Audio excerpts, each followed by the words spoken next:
What's going on with the housing market in Jacksonville this week? We're seeing all the news, right? Those interest rates are still up. Inflation's there.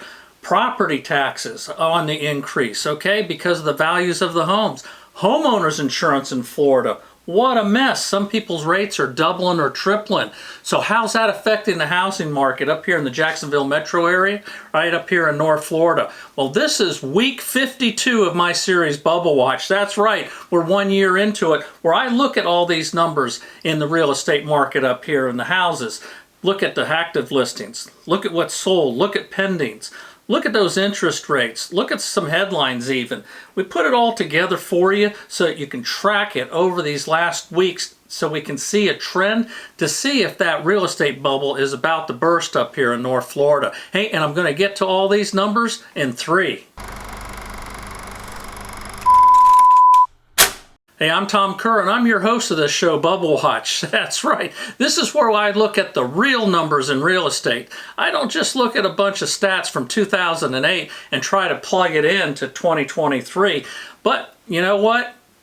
It may happen, right? I don't know. That's why we do this show. And that way I track all these numbers for you, and you can track it with me, where I put all those numbers into a chart and we look at them weekly and see if there's a trend that's going to burst this bubble up here or not. Hey, you know what? I'm just a regular guy who happens to be a real estate agent up here in North Florida, and I have access to an MLS system. So what I do is I share the back end of that system weekly with everybody and show you the real numbers up here in North Florida's Jacksonville metro area. Now, this Jacksonville metro area consists of basically 9 counties. And as you look at this chart right here, you see the 9 counties count as Baker, Union, Bradford, Clay, Nassau, Duval, St. John's, Flagler, and Putnam.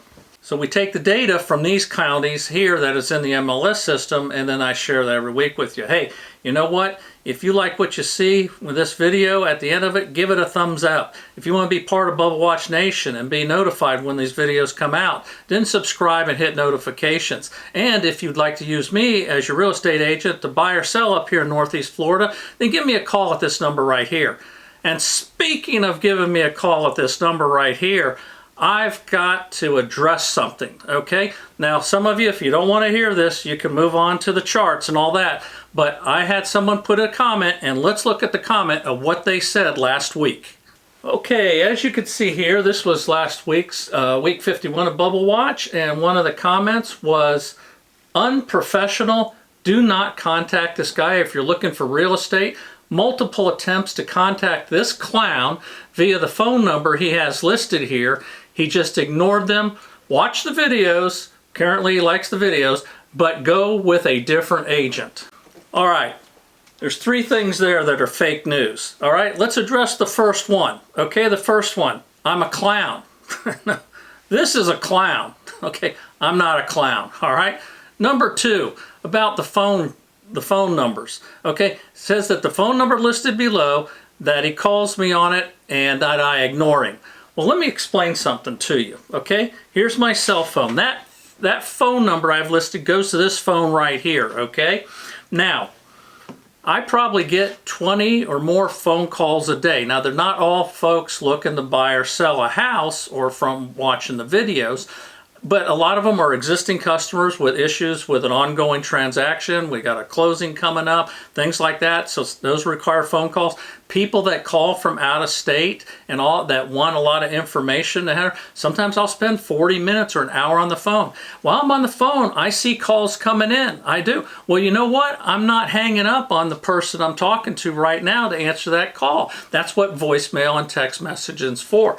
Also, I get a lot of spam calls, okay, also during the day. You know, people trying to sell stuff and this and that. And some of them will come in, you know, as like a spam threat level 5, 3, whatever AT&T has on it for the spam alerts.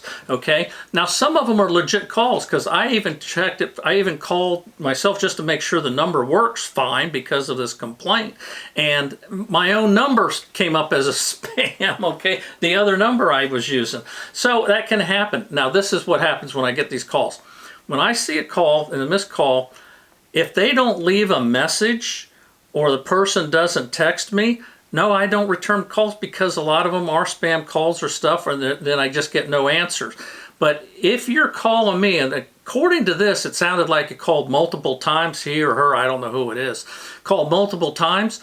Well, wouldn't you leave a voicemail if you really want to talk to me, or just send me a text, say, hey, give me a call? That's what most people do, okay? And I checked my phone messages. There was no messages that I have not answered. No text messages that I have not answered to. So I believe this person doesn't leave messages, just calls and thinks I'm just going to look at the caller ID and that's it, you know. And sometimes the call comes in, we'll just say that it's a call and won't even give me a number depending on the situation. So on my voicemail, I tell people leave the number. Next item, unprofessional. What a bunch of BS. No, it isn't. The folks that do business with me, that have bought or sold with me, always say I am very professional, and I am in the way I take care of the business, the way I take care of the customer, and the way I show them the process of what's going on. I am very professional with what I do. So all three of these are bunk, okay, as far as I'm concerned. All right, now let's get on to the numbers on the charts, and we're going to go look at, and we're going to start off with those active listings. All right, here we are with the chart, and let's start off with those active listings. Right now, active in the Northeast Florida MLS is 5,387. Okay, how many are sold? Now, these were sold in the last 7 days. 494. How many are contingent taking backup right now? Contingent status, 983. And how many went pending in the last 7 days? 736.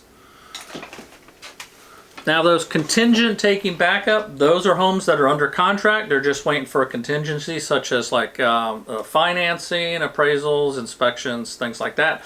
And once those pass, then it goes into a pending status. So pending and contingent taking backup are all homes that are under contract. And when I put these into the chart, I give you the total, I add both of those up. All right, let's look at the rest of those numbers. All right, the amount of people that withdrew their listings, okay? They were for sale, they were listed, and then they took it off the market. That's 117. The amount of people whose listings expired, and this is ones in the last 7 days, 101. Those are people who did not sell and the listing expired and didn't relist. Well, but they may relist sometime sooner. All right, let's take a look at what the new homes did. So let's look at new construction sold in the last 7 days, and that ain't right. Wait, okay, gotta click the sold button. There we go, 80. They wish it was the other number. All right, active homes that are new construction. 1,635 are available. All right, now let's look at the foreclosures, okay? And what we're going to do is look at the ones that are in foreclosed status that are in the active for sale. Okay, and out of the homes that are active for sale, 26 are foreclosed. All right, next out of that, we're going to look at ones that are pre-foreclosure. That number is 9, and the ones that are in short sale status, that number is 12. All right, like I said, I take all those numbers, I put them together and put them in a chart, and we'll see, you know, compare them with the previous weeks. All right, before we get to the charts, the next thing I go over is the interest rates, and let's see what the interest rates did over the last 7 days. Okay, here we look at the 30-year fixed, and we're using Mortgage News Daily's charts, and we can see last week we left off at 6.45%. and ended up at 6.49. So we had, you know, 3 arrows up, 3 arrows down, but overall it ended up a little bit up. All right, FHA, which is generally a little bit cheaper. Let's see what that is. The FHA was at 6.07, ended up at 6.12, so it also creeped up a little bit, 3 arrows up and 3 down. And then the VA mortgages, Okay, we saw that they were at 6.06 last week, and they fluctuated, you know, with 3 arrows up also, and ended up at 6.12. All right, the next thing I look at here is some graphs, and the first graph is going to be, you know, single-family homes here in the Jacksonville area. That the price per square foot. So we just want to see if we see a trend where that's dropping or going up. Try to follow it. So let's look at those prices per square foot. All right, as you can see here, you know, over the course here from way back in 2020, that these prices were going up, up, up, up. And then once it got in the summer of last year, up, started going down. But notice that down slope isn't as fast as it went up. So let's zoom in here at 6 months to see where we're at. We see a few times that it kind of staggered, once for 5 weeks, then for 3 weeks there at 187. And now we're at 2 weeks in a row at 186. So we're going to keep an eye on that, see if it drops even more or if it starts to creep up. All right, next to it is the for sale inventory. This is why these prices are high. Look at that inventory slope. All right, as we see right here is where the edge of the cliff was. It was the beginning of this year in January, and then everything just fell off there. No inventory. I mean, going down, and this is frustrating for buyers. They're back into that inventory. You know, they were all happy over here for a while, but while the inventory was increasing to that hump, that's when everyone was being told, don't buy, don't buy. Well, that's when you had the bigger inventory. And remember, I made comments about this, and then people, you know, oh, I got hammered for this. I had said that for some people, it may be a good time to buy. And everyone's, I mean, I could hear them screaming at me. What do you mean good time to buy? Ah, you're just trying to sell homes. I don't pressure nobody to do nothing, okay? Everybody that calls me, okay, they're already asking, they're looking on their own. They just want help, okay? So I'm not pushing anybody into anything they don't want to do. So this here, though, what I was getting at was, back when 2021, in that frenzy, multiple offers, and I had people buying, we'd look and they just gave up. We put offers on 5 homes, even above asking on some, and still lost out. And the inventory was so low, and then there were so many people buying it. Well, my point was, as the inventory went up, okay, interest rates went up, but as the inventory went up, though, prices were coming down. Now, it didn't equalize enough that, except if you hit it at a certain spot before the interest rates went to that 7%, I think it was in November, but to where it was like, okay, your monthly payment, you know, was the same. Now your monthly payment was still more, but you had a house that maybe you wanted or needed, you know, that's what I was saying. Where before you couldn't even get into a house, okay? So let's look at some more of these charts here and see what else is going on. Here we are, days on the market. And this is one to watch. And look at how that also is falling off the cliff, okay? Days on the market. And what happens with that is that as homes sell for above listing price and you get multiple offer situations, that does reduce the overall average. And then over here, the median list price. Well, let's go into 6 months. And you can really see how it's turning back up slightly. Not a lot, it's not dramatic like this side of the hill, okay? But it is a creep up, okay? And you know, it's all because of that inventory, okay, chart, okay? That inventory chart's going down. Even though it's price per square foot kind of stabilized, well, these kind of stabilized too, but we're seeing an uptick in some prices in some, as we're seeing some of these multiple offers. And when I get to the houses of the week, I show that. So it's, I mean, that's what's happening. It's the inventory and people coming into Florida, okay? Now, something I had said last year, when everyone says we're going to crash, because we were told interest rates are going to be 8% at the end of the year, 10% beginning of this year, and foreclosures, the dam was going to bust wide open, so there's going to be plenty of foreclosures. So they told everybody, don't buy, because the foreclosures are coming, and you'll be able to scoop up these deals. Well, none of that happened. The 8% didn't happen. 10% definitely didn't happen, and the foreclosure dam didn't bust open. All right, so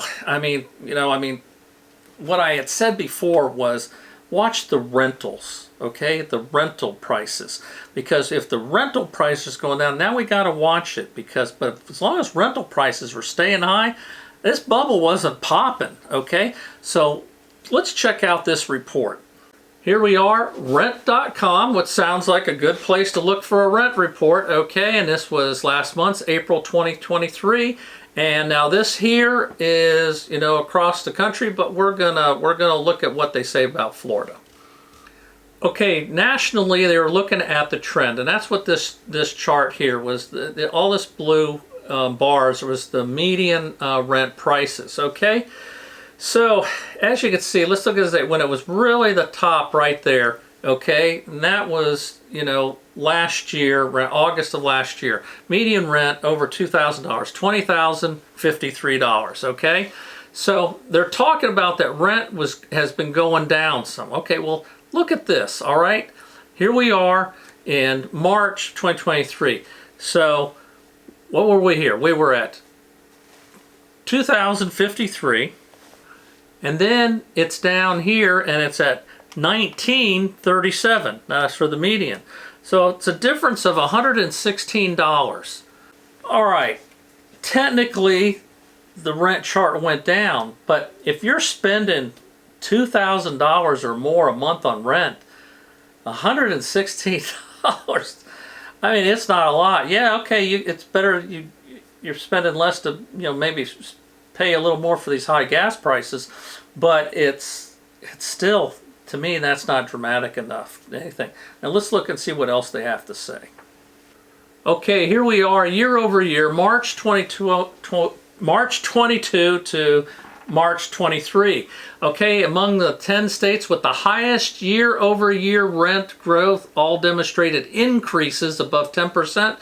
And now Florida's not the highest, but Florida's there with 11.82 for the state.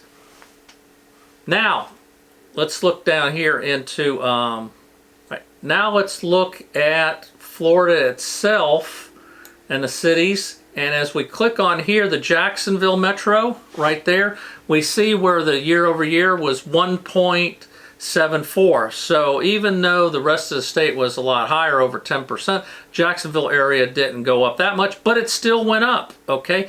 Rent went up over this year and didn't go down. Now when you look at some others like Tampa, went up 3.87, and then Orlando almost 2. All right, and then Miami was a lot less, but look at what their monthly rent is. It averages median is $3,000, over $3,000. I had someone else comment saying, they make decent money, decent income, but they can't even afford to rent or buy, anything, at that. And when you see these $2,000 a month and stuff, and a lot of them, they've tightened up on the qualifications to rent even, like I think triple whatever the rent is, you got to make triple that amount, you got to bring home or something monthly and stuff. It's really outrageous, and it's really tough. And that's why, people do move out of the state. Okay, they'll move to a state or an area that's cheaper.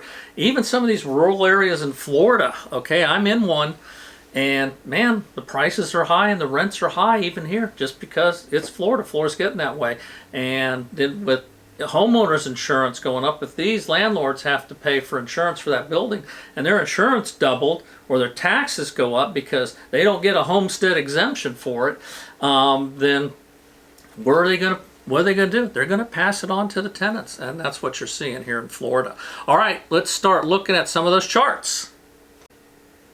Okay, let's see here. Week 52, we ended up active listings, 5,387. So that's an increase. So we are seeing a little bit more, even though your inventory levels overall have been dropping. We saw a slight uptick there. Sold, okay, for week 52, 494. Holy cow. This is what a lot of you have been waiting for, isn't it? Did it happen? Well, I don't know. We'll have to see next week and the week after to follow it. But this is a dramatic change from the last couple of weeks. All right, and then wait until we look at the MLS Advantage and see where that's at when we add in those smaller, MLS, organizations that, cross-sell up here. So, but holy cow, here, take a look. This here, last week, 751 down to 494. We haven't seen the fours back until like back there in week 41. Okay, so well there, right, week 43. Okay, we had the four. No, 470. All right. We got several. I'm just looking at all these other numbers, 5s and 6s. So we have seen them before. So the point is, it's a roller coaster. All right, just like we had 711 back there in week 42. But man, from 751 down to 494, and I mean the interest rates did go up, and over the last couple weeks now. The interest rates that I show like tonight and all don't affect these sales, because what happens is people rate lock, so you got to look back, about a month, 3 weeks, because once they go under contract, it could be anywhere from 2 weeks up to like 6 weeks before they close. Sometimes longer in circumstances, okay? But generally like a month, okay? So that's what you'd have to look at those rates before that and see, and then what people rate locked for. All right, let's check out, let's see what that MLS Advantage did. All right, we put in the 9 counties there, and we hit the search button and see what comes up. 707, okay? All right, that's a big drop from before. I mean, we were around 1,000, okay, before for this whole 9-county area, 707. Now, think about this though still. 707 homes, that's 1 week sold. It's still pretty amazing, even though it's down. It's still pretty amazing that many homes have sold in this 9-county area up here. With today's interest rates, today's prices and all, there's still a lot of activity. All right, let's look at the rest of those numbers.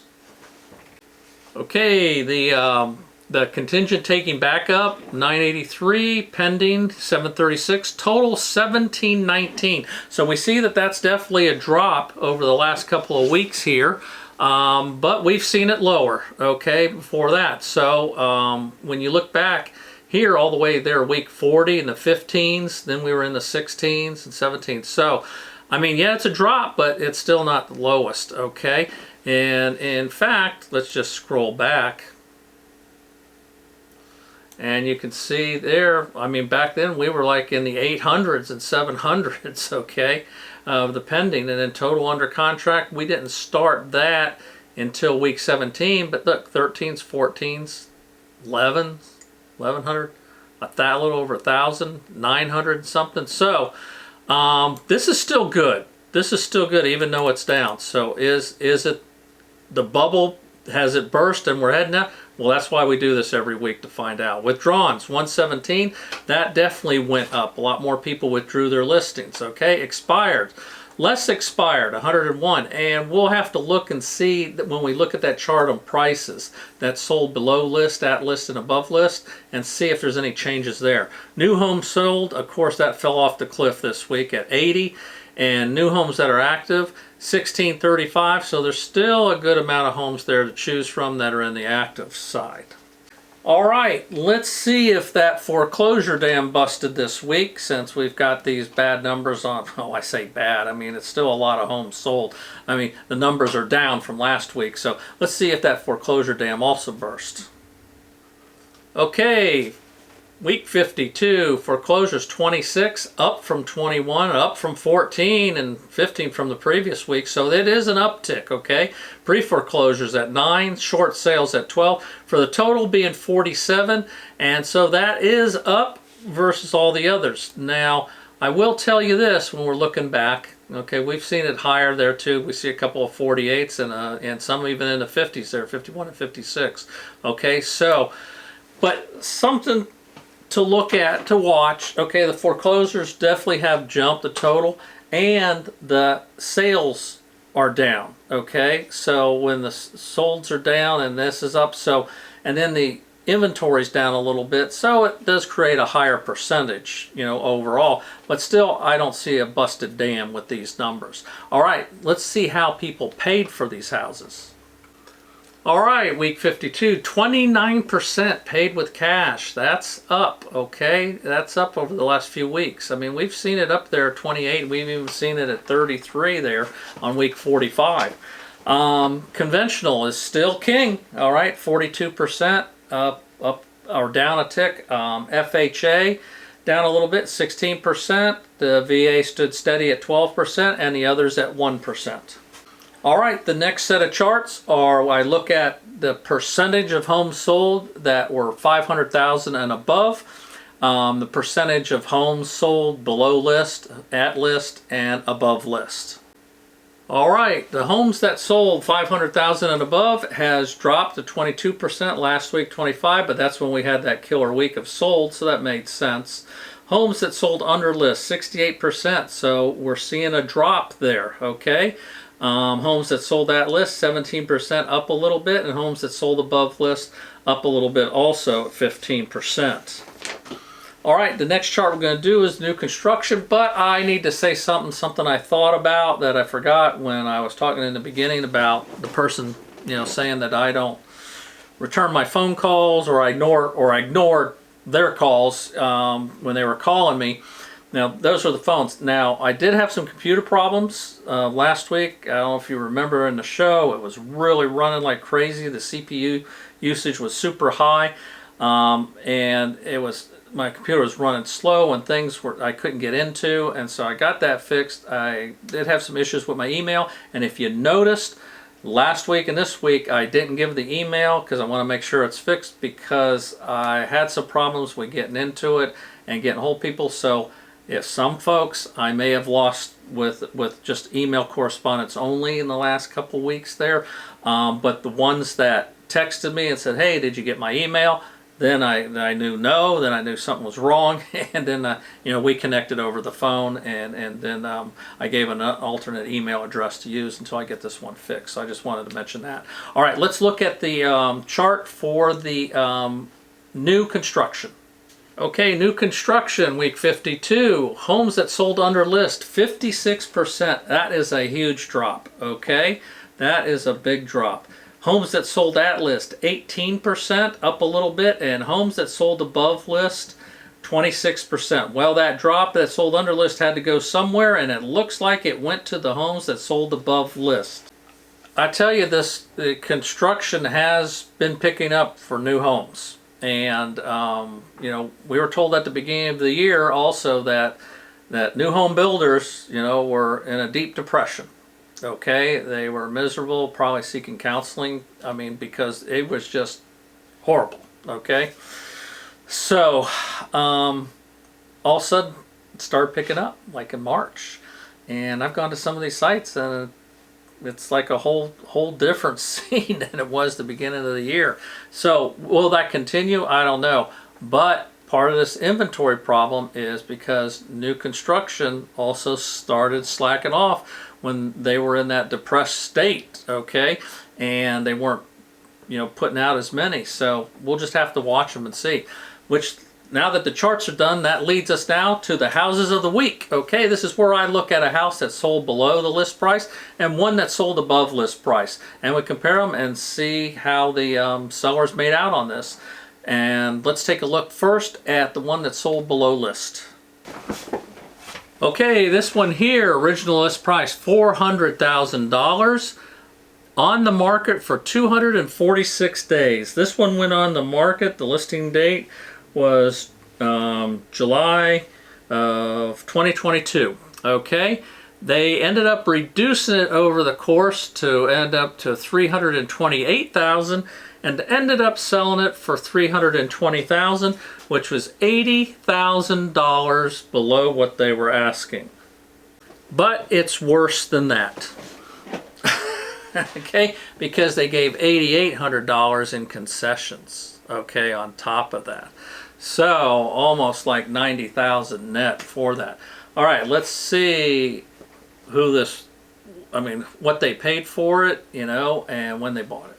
Okay, this was one of those investment companies, and there they bought it back on June of last year, and bought it for $345,400. So here they sold it for $320,000 with $8,800 in concessions. So this definitely was a loss. And here they bought it, that time, the worst part, they bought it in June, but May was the worst part and June was right behind it. So that May, June, July area right there of last year was a horrible time to have bought a house if you're going to try to flip it and resell it, okay? Because after that, things died in the last quarter of last year. I mean, it really slowed down in a lot of places where we didn't even have showings for some homes and areas, okay?